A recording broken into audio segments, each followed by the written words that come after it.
Hey, Trish. I know what you've been up to. I love that you just jumped right in because I know I've driven you nuts. Y'all, hello. Welcome to a magical new episode of What I Know So Far. I'm Trish Sir, the gorgeous Karen Mills. Hi, Kay. Hi. I have driven Karen nuts, y'all, just to jump right in with my it's not even just patriotic because, of course, I love America, but I love the Olympics as a whole. As a whole, I love watching the best of every nation's athlete that's worked their butt off to do what makes them joyful, no matter what that sport is, including air pistol. I don't even know. You're right.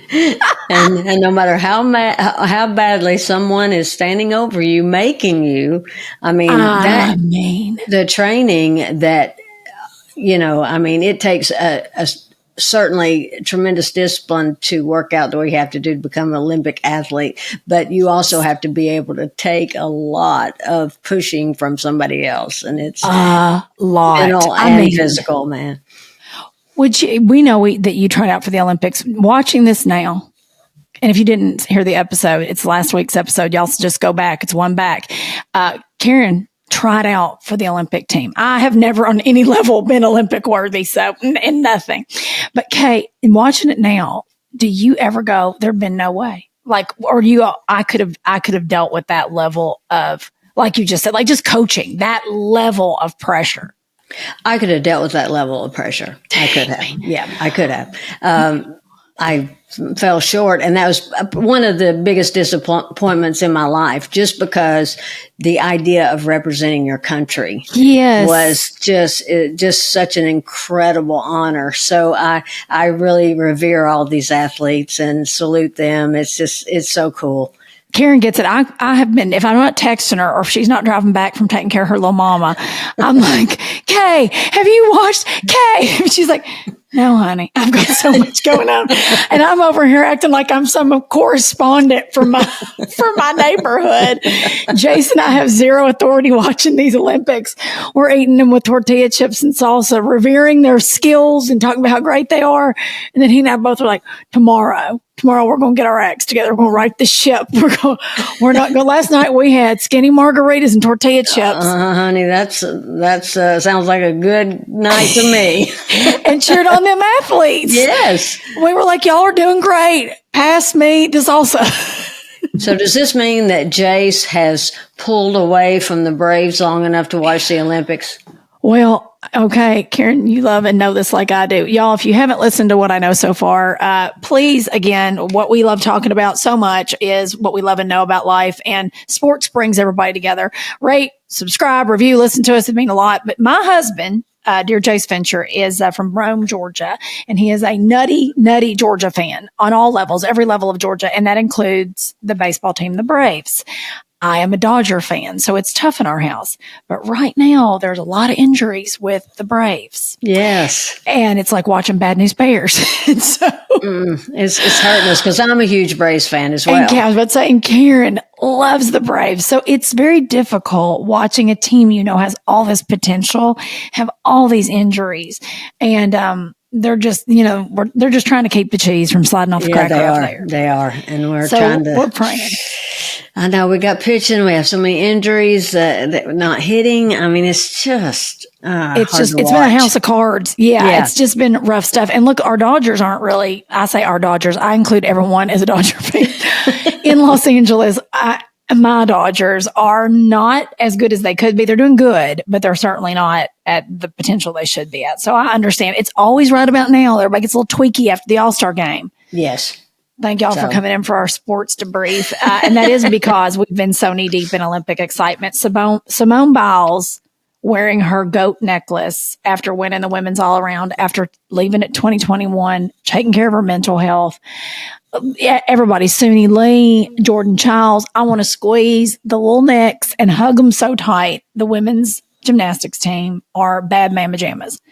It's just amazing to watch. And then Katie Ledecky. If y'all aren't watching women swimming, what are you doing with your lives?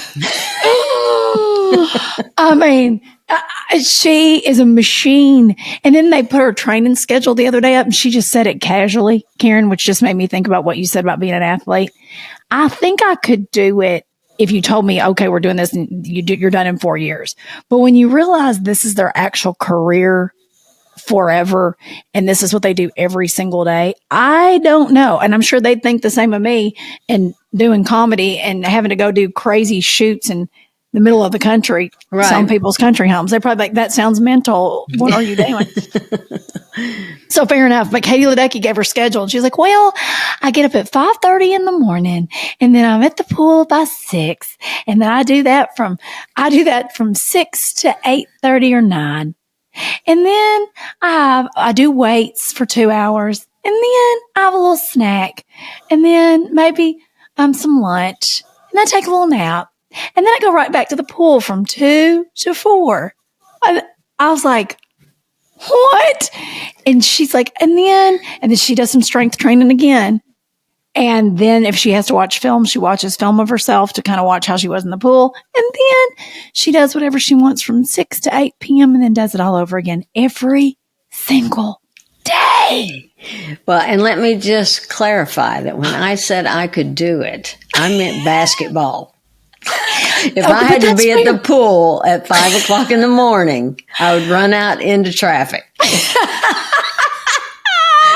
But see that you could even do it. I've really thought about what could I do? Like what sport could I have that much love over? And I guess you're right, because I did play tennis. I could probably pull it together for tennis. You're right. But if you told me how to do it for basketball, I'd be weeping. I would be weeping. Well, you're so disciplined, though. You could do it. It would just be a matter of if you wanted to do it, because you are very disciplined in your life. Okay, can I tell you one quick fun story, and then we're done, and we'll get on with our fun episode today, y'all.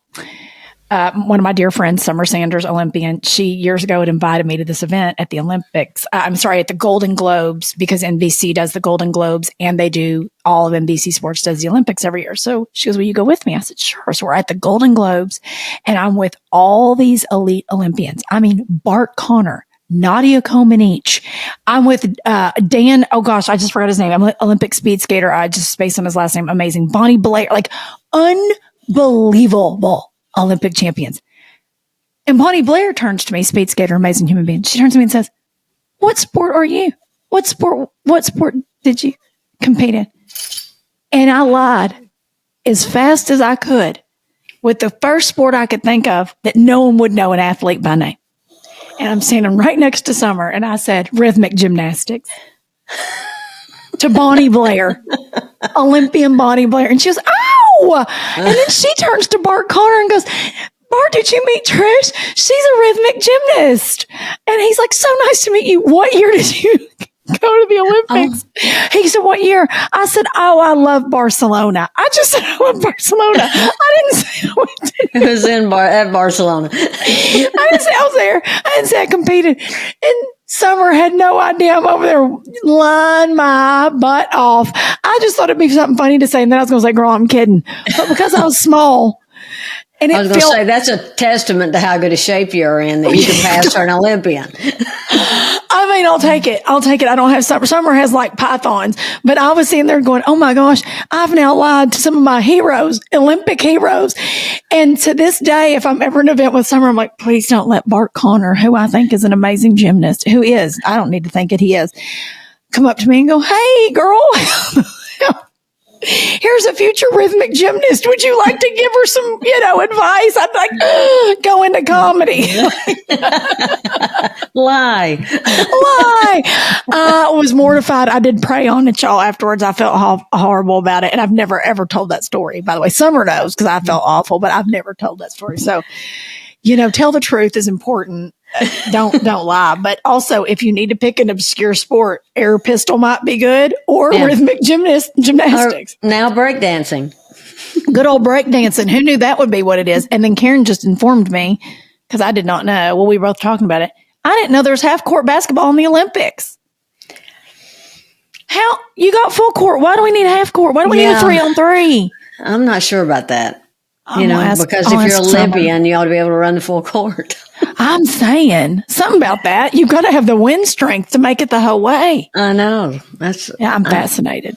I'm fascinated. So from that, because I love the Olympics so much, and it's, it's the one time a year I always feel like too, no matter where you're from, you root for your country because you're so tickled for all these amazing athletes that have worked so hard, and people don't realize a lot of times financially they're paying for themselves to get there. There is no magical ticket sending them there. And when you start reading comments though, okay, people are buttholes about so many things and divisive about everything. So that's what Karen and I want to talk about today. Oh, haters. Haters. And it doesn't matter. I mean, you can be the kindest person on the planet and there will still be people hating on you. And I don't even understand anymore. That's what look, and I'll toot Kay's little Kay. If you've never seen Karen do stand up, what are you waiting on? Go to KarenMills.com. Karen Mills Comedy. It's KarenMills.com. KarenMills.com. See, I had to ask because I'll just start adding words to it because KarenMills.com and go look at her tour dates because she's one of the funniest human beings. But Karen, I say this to say, nothing you say on stage is hateful mess and nothing you say is divisive. Like you're not like inciting terror or riots. You're fun and you are fun. I don't pick on people. Shouldn't pick on people. You state funny things. Well, Kay did a joke, and I'm going to let you set this up because when you read the comment sections of anybody's anything, somebody's always a butthole. There's always one. And Karen does this great joke. Please tell the joke about the toys joke. Oh, yes. I talk about that I read that there are 31 millennials under the age of 40 due to their technology inventions. And that's because they grew up with better stuff. I mean, they had toys that engaged their senses and challenged their minds. I had a Slinky. Of course, I didn't invent anything. I played with a spring.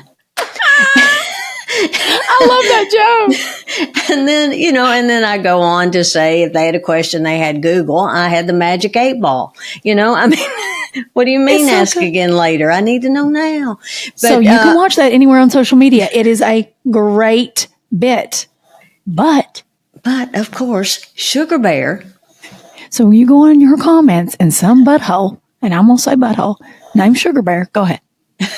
Sugar Bear got really hateful and torn up and told me how stupid I was, that he knew what a Slinky was and that I was killing the planet and that I shouldn't have the right to vote because I was basically an idiot and old and didn't know, And so I don't usually comment. I usually just let things go and roll my eyes.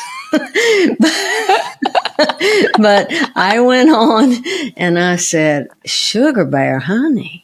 I said, what has gotten you so torn up? What is going on in your life that just sent you over the edge? Number one, this is comedy. Number two, how am I killing the planet? You don't know anything about my politics. I do everything I can to help the planet. That's right. And number three, you need to talk to somebody. I mean, there's something not healthy here. I mean, he has a lot of hatred towards a Slinky, too. Oh. Sugar Bear. I know, Sugar Bear. Come on. And what a great name to cuss somebody, though. If you're going to pick a name, if you're going to start being a bully and a butthole on social media, there is a slight shout out to making your name Sugar Bear.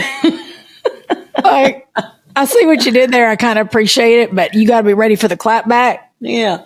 Sugar Bear. But that's one of a million. And, I get them almost on every joke that gets posted. Shocking? There's at least one hater, and I don't even know what the end game is. Just what is it? I used to get hateful ones back in forums when I was on Clean House because people got really and people for the most part are sweet. I do get some buttholes on the Camping World stuff, which is crazy. Like I'm the one that builds these RVs. Like they'll get mean, and I'm like, you do realize I am not in Elkhart, Indiana, building a single RV. I apologize for your inconvenience. Or they think my like comment section is customer service for Camping World. Y'all might want to reach out to Camping World. Have a great day. Like it's just. I don't know what to tell you. I hate that for you, but I am not out in the parts department helping with anything, but good luck on that. But I had this lady tell me I had a horse face when I was on Clean House and proceeded to go on and on and on the comment section of how I had a horse face. And I thought, I wish I had that much free time. I wish, because this was back before we had, y'all, this is how long I've been in the game. This was before we had smartphones. So this person had to take to a computer. They had to seek out a message board. They had to seek out a comment section on the network's website. Like, that's so much effort.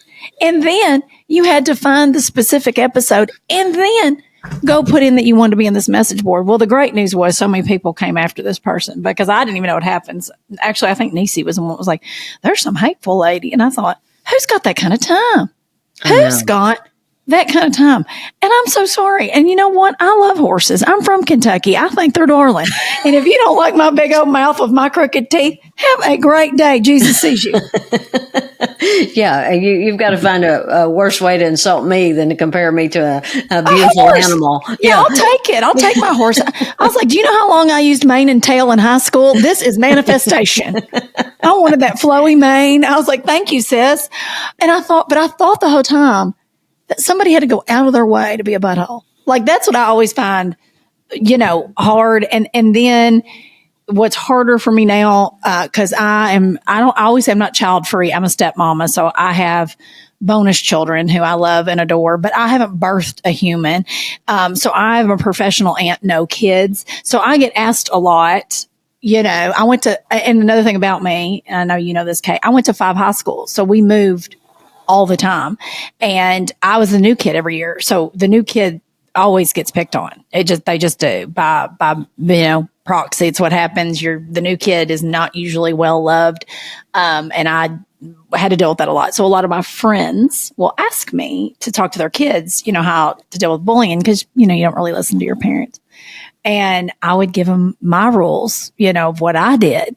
And these kids are like, okay, I'm going to do it. Because mine was anytime somebody was a butthole, I would just repeat and agree because you can't do anything. You shut somebody down if you repeat what they say and agree with it. They have nowhere to go. And so I've done that a couple of times with my nieces and nephews. And they were like, it works. You won't believe it. But Jaden said that I was a booger. And I said, I am a booger. You're right. And I just kept walking. And they were like, oh. I go, yeah. That's right. If you can't spark some reaction, they don't even want to do it. Yeah, that's right. What I said. I was like, it's the kryptonite. And my friends were like, well, how didn't you tell me that? I was like, that's the number one rule in comedy. It's how you shut down a heckler. Get them done. I mean, you can be combative till you're purple, but I can be like, okay, yeah, you're done. I don't have time. You're not taking over my juju, buddy. So how do you deal when you get haters? Well, like I said, sometimes I'll respond. That sugar bear thing was very different. That was fun. But I did exactly what you said. Recently, somebody said, I don't think you're funny. And I said, I don't either. I am trying to write some new material. That was the best I had in the moment, but I get it. I don't always think I'm very funny either. And but people take up for you. I mean, not to get into a long story about this, but when I went through ovarian cancer, I was always looking for something to lift my spirits. And so I was always trying to watch something funny. And when Friends originally aired, I was working comedy clubs and I couldn't watch. You couldn't stream back then, so I couldn't watch it. So I started binging Friends when I was going through chemo. Well, it really meant so much to me during that time because it just kept me laughing. It kept me up and and it was so important. And I really felt like they were my friends. And when Matthew Perry passed away, it felt like I'd lost a friend. And so I posted on my Facebook that about him and that story and that I felt like I'd lost a friend. Well, Mildred came on and said he was an addict, and I thought, golly, I said, the guy just died. And so I just said, yeah, he had his struggles and he talked about them publicly and tried to help other people. But it's still a very sad day. And again, I felt like he was my friend. And so she came on and just put LOL and just such hateful things. Yes, hatefulness. And then people on my timeline started ripping Mildred a new one.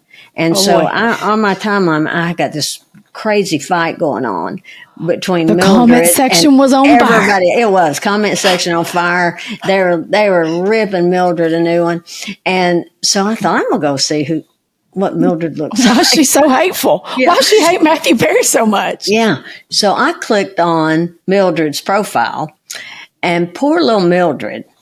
It was obvious. It was someone had stolen her profile. Oh no. I guarantee you, she doesn't even know she has a Facebook page. I bet her granddaughter set it up for her. Mildred is somewhere quilting with her Bible study class. Right. I can assure you, I doubt she even knows who Matthew Perry is. Oh, precious Mildred. Yeah, she probably set that up just on account of she needed to look at an old class reunion that might be happening out at the community center. And she got a cussing on my timeline. This sweet woman. Bless it. I know. Oh, and poor Matthew Perry's, and he probably would have stuck up for sweet Mildred too. He'd have found a way, his sweetheart. I know. Oh,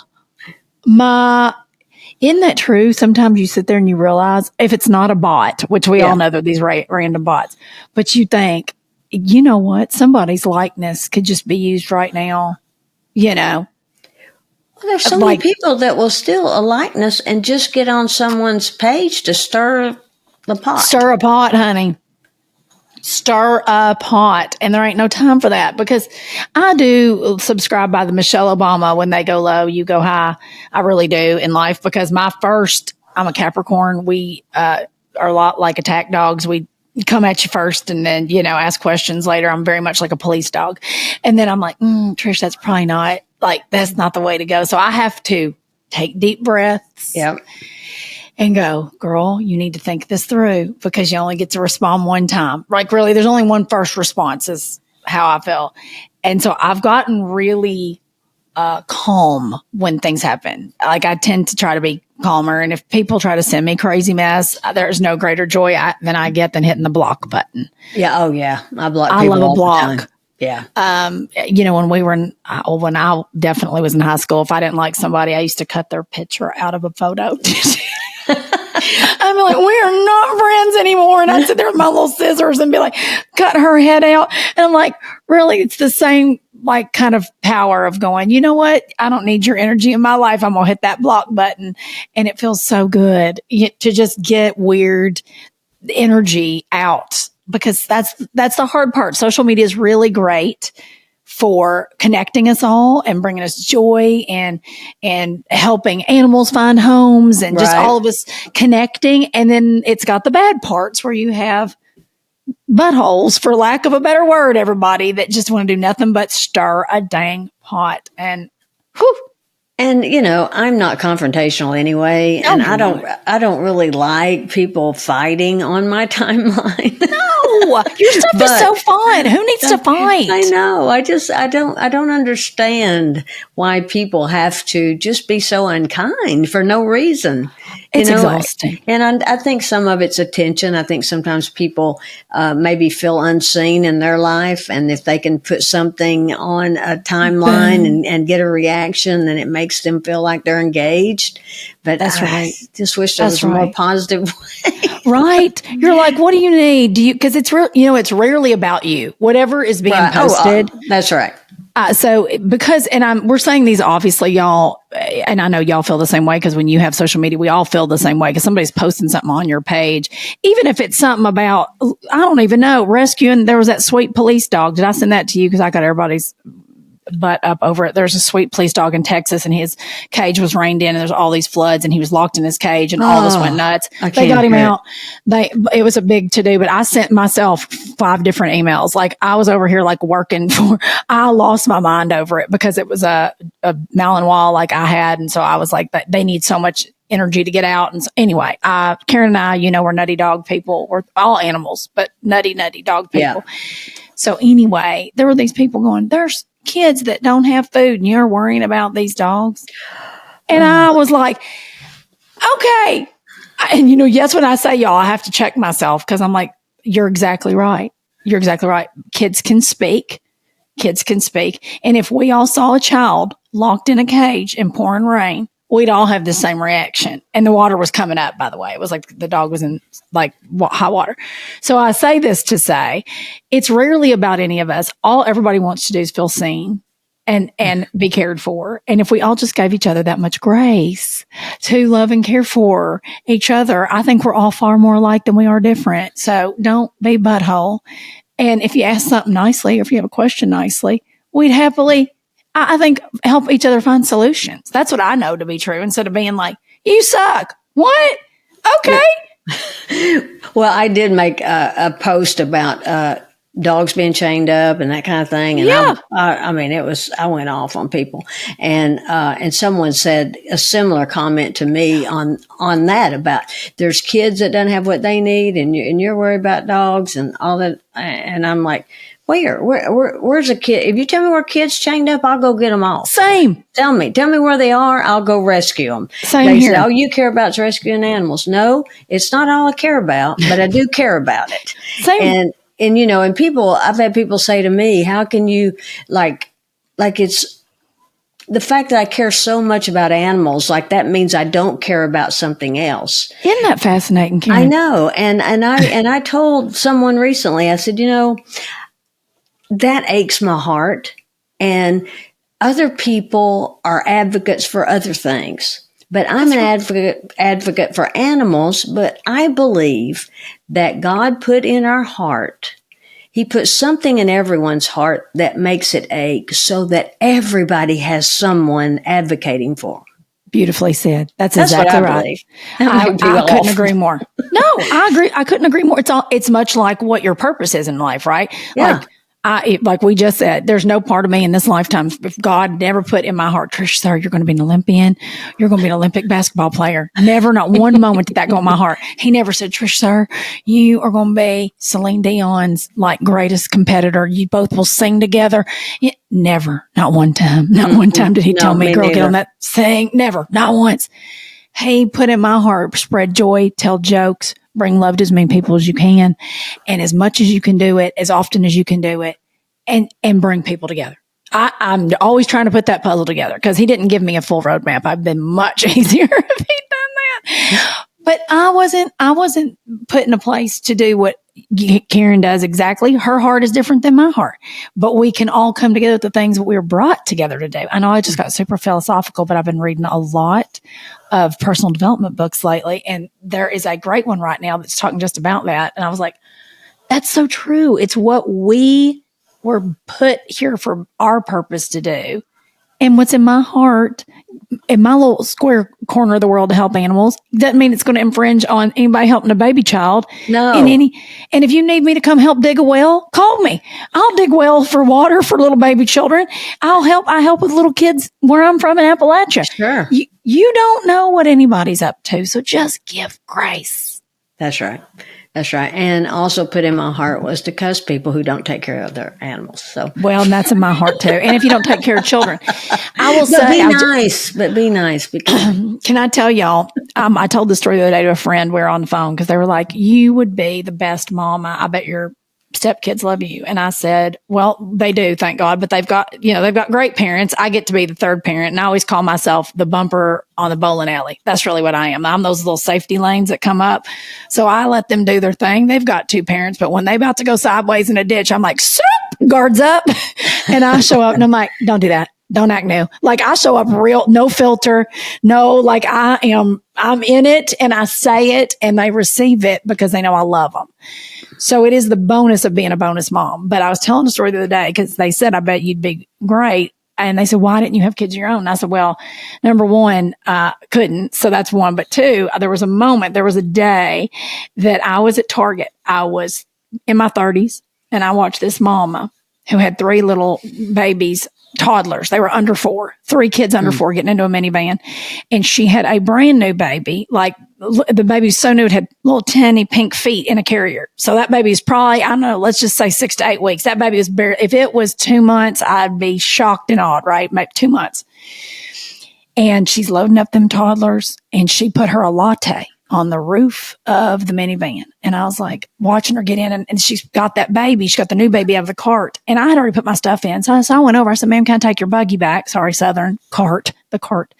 And I offered to take her cart back. She was dealing with all these little children, right? And she was, oh my gosh, thank you so much. I said, sure thing. So I'm taking her cart back to the return, and she got them little children in, and she gets in. And as she's getting in, my eyes got huge, y'all, because I realized that latte's on the roof of her car, and that baby in the carrier sitting outside the car, and she pulls forward. So she left the baby, and the baby was far enough away. The baby was fine. She pulls forward, and she starts to pull out that parking spot. I walk over immediately. I'm behind her, grab that baby in the car seat, because I'm like, she'll be fine. This woman's going to realize. And I knew she'd realize because she came to a hard stop, and that latte just went down on her windshield and covered the whole front of her windshield. And I heard her scream, poor thing, in full terror. Not because her latte fell, because that's what I would have cried over with no children. But she cried because she realized she left that baby. And she stomped through that car door open, and here I come calmly walking up with the baby in the car seat. She busts into tears, looks at me, and her first thought was she thought I was going to judge her for being a bad mama. Her first thought was, she goes, I didn't mean to. And she's just crying. And I said, baby, I said, you're overwhelmed. Do not stress. I said, you've got so much going on. I said, can I please go back inside and buy you a latte? And she just bawled. And she goes, what? And I go, I'd be crying because that latte's on the windshield. Your baby's fine. You got a lot going on. Strap this one in. What were you drinking? She goes, are you serious? And I said, yes, my darling. And she pulled over, and I went in and got her a new latte. And I came back out and brought her tissues because, I had travel wipes. That's how I roll. And I handed her tissues. And I said, you've got this. You're killing it. You're doing so good. And she just said, I love you. You're an angel. And I said, you are. Get home safely and don't worry about it. Don't worry about it. You're doing great. And that moment I went, that's a lot going on. That's a lot going on. She is a rock star. She is a warrior. I don't know if I'm built for all that. I'd like one child to blame things on. So I knew who did it. I could keep up with it with an air tag. But that was the moment that I went, oh, okay. Oh, okay. You know what I mean? Like that was that. Like, okay. Okay. So this is really life changing. Yeah. This is life changing. This is your whole life.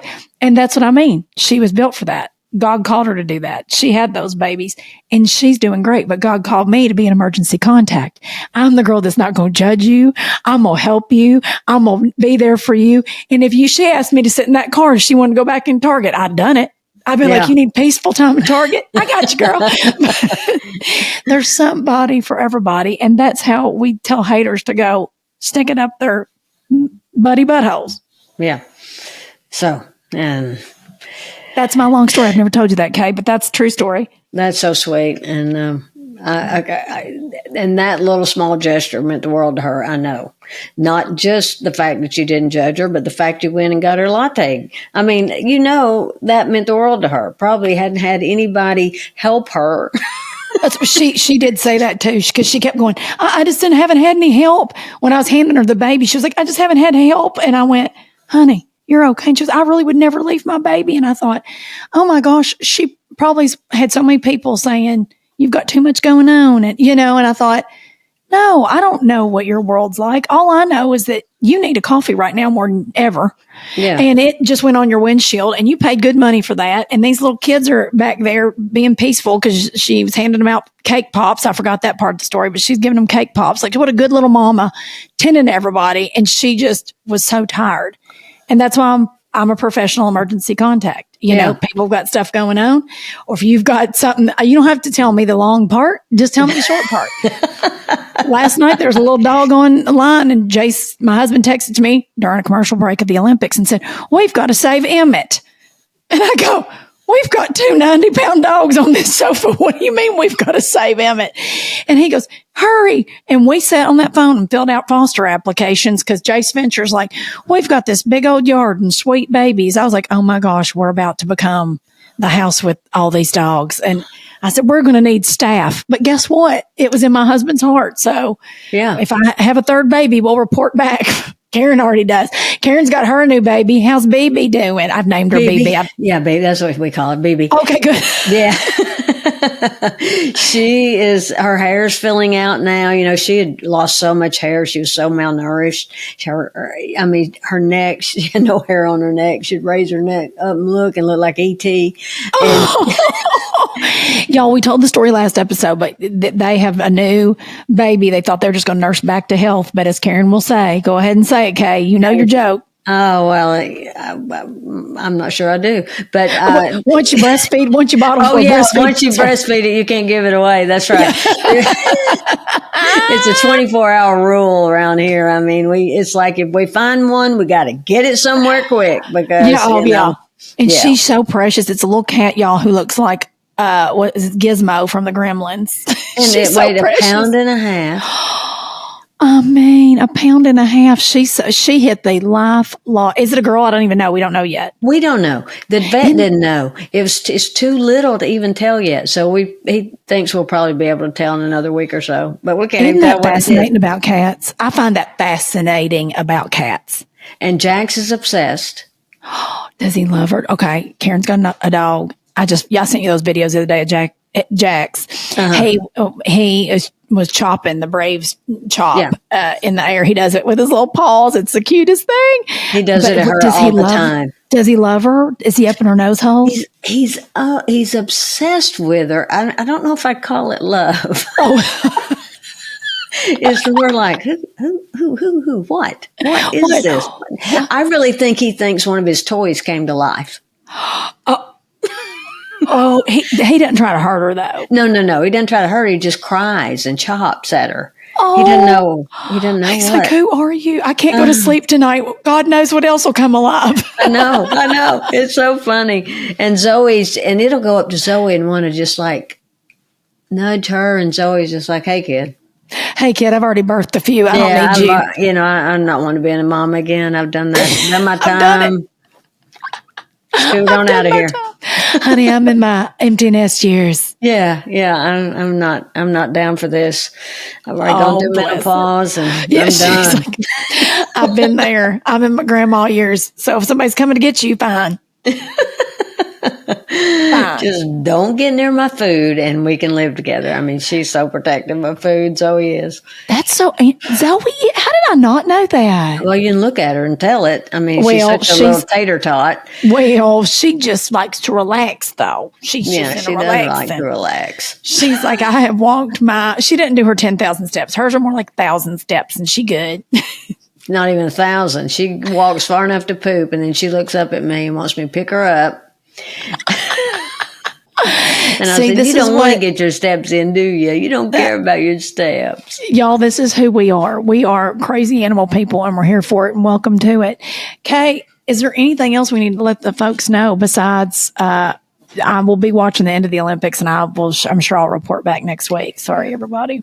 Well, I tell you what, the other thing, aside from the athletes that I'm looking really forward to, because I know, I love Mission Impossibles and all those movies. Have you heard about the closing ceremonies? I've heard, y'all. Have y'all heard? Karen, tell everybody it's very exciting. Yes. Tom Cruise is going to rappel down the stadium in Paris. And then it's going to cut to him skydiving onto the Hollywood sign, making the transition from Paris to Los Angeles for the 28 Olympics. Which, y'all, I love a Tom Cruise. I do too. I love Tom. Number 2, I love a Mission Impossible themed Olympics. I think that's going to be, because listen, it is going to be Mission Impossible trying to get LA ready in 4 years. We are not Olympic ready. They just gave us the lowdown of where things could be. And it will be a traffic nightmare. Yeah, and you already live in a traffic nightmare. Yeah. So I've got to figure out where I'm going to be for the Olympics because I won't be home. That's going to be for sure. You could probably rent your house out for a lot of money. And that's a great idea. Mexico. Yeah. Oh, honey, look at Karen already setting me up for success. In 4 years, when we have this conversation, I will not be home for the Olympics unless, of course, I'm hosting with Snoop Dogg. Then, of course, I'd happily hit the stage because he is killing it, y'all. or commentating with Summer. But I would love that. Yeah, I'd be crying in a ditch to have. I mean, I just be she says all the professional stuff, and then I sit there and say crazy mess off to the side because she'll be like, Trish, did you know that this was this in the 400 meter? And I'm like, I don't She's like, look at that touchback. I was like, how they hold their breath that long? She wants to kill me. I'm just fascinated by the entire process. So here's to the Olympic ceremony closing. We'll have that. We'll actually probably be able to talk about that, which will be exciting. Mm-hmm. And Karen, you have a big show we need people to know that's coming up at people in the Chattanooga area. I say this because my great sister-in-laws who live near you have already called me and said, Karen's doing this really neat show at the Comedy Catch. And as if they were giving me the news. And I said, oh, but I thought what a great time to talk about it on here so we can get, if it isn't sold out already, because I'm sure it'll sell out quickly. Well, it's not sold out yet, but we just announced it, but and it's coming up quick. So I didn't really give a lot of time to promote it, but it's already selling really well. But I'm just doing it because I want to work on new material. I got to work on new material. And so I just came up with this interactive comedy show called Use It or Lose It. And the audience will help me decide if I keep the joke or if I get rid of the joke. And we're going to be recording it. So, the audience could be in my social media because, I love that. Yeah. So, and what's going to be fun about it, I think, even the bad stuff could end up being really funny because and I got plenty of bad material. So, do you have a save it for later pile? Do you have a save for later? Because, sometimes that joke, just like a musician in a song, that joke's got the legs at the beginning, but it's not there yet. Do you have like I'm using add to cart save for later? What are the dates of the show in Chattanooga, just so we can get people out? It's August 11th. So it's coming right up, y'all. So this will air just to give everybody, if you're listening to this actually will come out because I want to make sure everybody knows this comes out on the 7th. So it could be sold out by then. This will come out next Wednesday, the 7th. So by the time you're hearing this, there might be just a few tickets left. But go see Karen at the Comedy Catch, y'all, KarenMills.com, the Comedy Catch in Chattanooga. And help me write material. And help I wish you were here to do it with me. Oh, I'd love it because my new material list just looks like a grocery list. Karen writes real jokes. I write mine looks like a little more extensive to-do list. No, it doesn't. No, I really, Kay, I'm more like, it's premisey for me, the way I write, and then I can tell the story and then trim the fat. So Karen's just such an amazing writer. So it's going to be amazing for y'all to go be able to watch this in real time. Do not miss it. And then she's going to be at Zany's. At the lab in Zany's. At the lab at Zany's. Yeah. It's a new room, part of, there's the main room at Zany's and then the lab. It's a smaller, more intimate room and it's so much fun. And I'm doing August 16th and 17th at the lab. So y'all, so you get 2 chances, actually 3. So don't miss them to go see Kay in Tennessee. How fun is that? I'm excited. Yay. Yes, girl. And, tell everybody where they can find you on social media. Karen Mills Comedy on Instagram and TikTok, and Karen Mills Comedian on Facebook. And then, of course, KarenMills.com has everything. See that? And I'm at Trish Sir.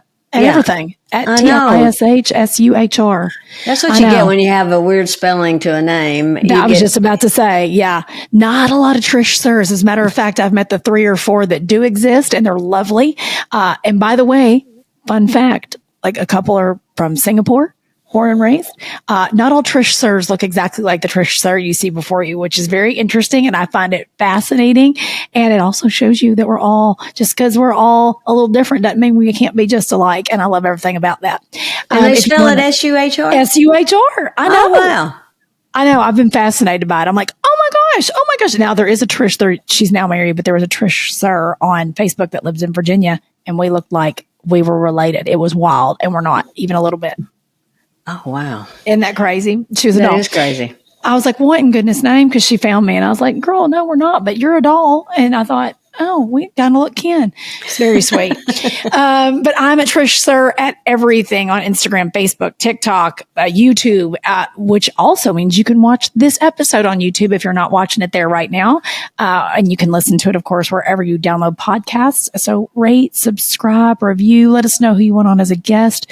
We would love that. We're going to have more guests coming up. Everybody's been on summer break, y'all. That's why it's been tough rattling up some guests, but don't worry. They's a coming for the fall. They's a coming. These are coming. We can't wait. So subscribe, review, and we sure love y'all. And Kay, I'll see you super soon. I'll talk to you soon. I can't wait, honey. Yes. I can't wait. I know. Have the best day, y'all.